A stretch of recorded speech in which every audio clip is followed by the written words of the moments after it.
Revelation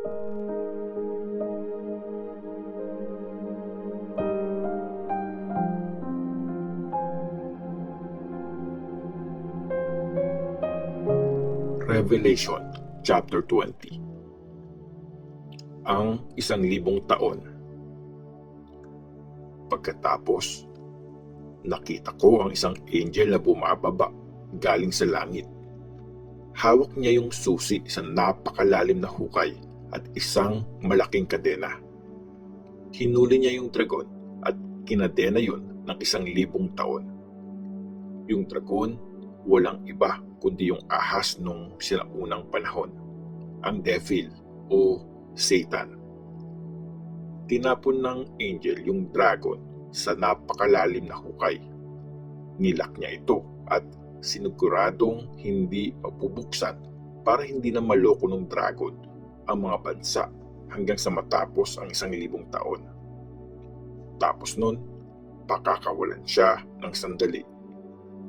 Pagkatapos, nakakita ako ng mga trono at nakaupo doon yung mga binigyan ng kapangyarihang mag-judge. Nakita ko din yung mga kaluluwa ng mga taong pinagutan ng ulo dahil pinreach nila ang katotohanan na nireveal ni Jesus at ang salita ng Diyos. Hindi nila sinamba ang halimaw o yung ribulto niya at wala din silang marka sa noo o sa kamay nila.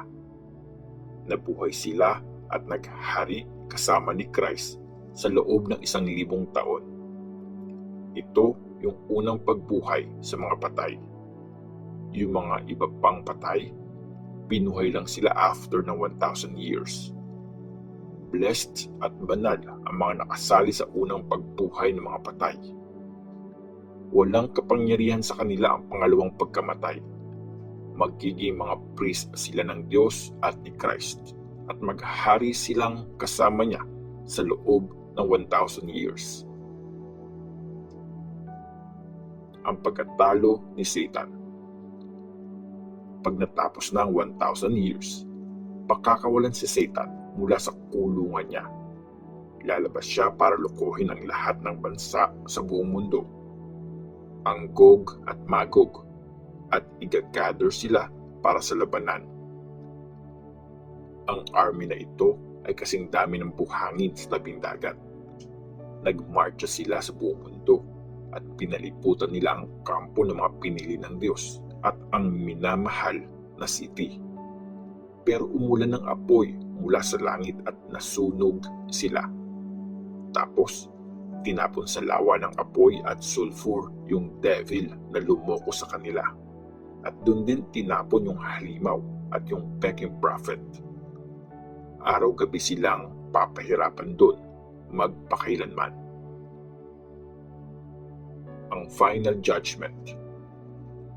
Tapos, nakita ko ang isang malaking puting trono at may nakaupo doon. Nawala ang langit at lupa sa harapan niya at hindi na yon nakita ulit. Nakita ko rin yung mga namatay, makapangyarihan man o mahina. Nakatayo sila sa harap ng trono. Binuksan ang mga libro. Tapos, may isa pang libro na binuksan. Yun yung libro ng buhay. Ginudge ang mga patay ayon sa mga ginawa nila na nakasulat sa mga libro. Tapos, niluwa ng dagat yung mga namatay na nasa dagat. Niluwa din ng kamatayan at ng mundo ng mga patay yung mga namatay na nasa kanila. Ginudge ang lahat depende sa ginawa nila. Tapos, tinapon sa lawa ng apoy ang kamatayan at ang mundo ng mga patay.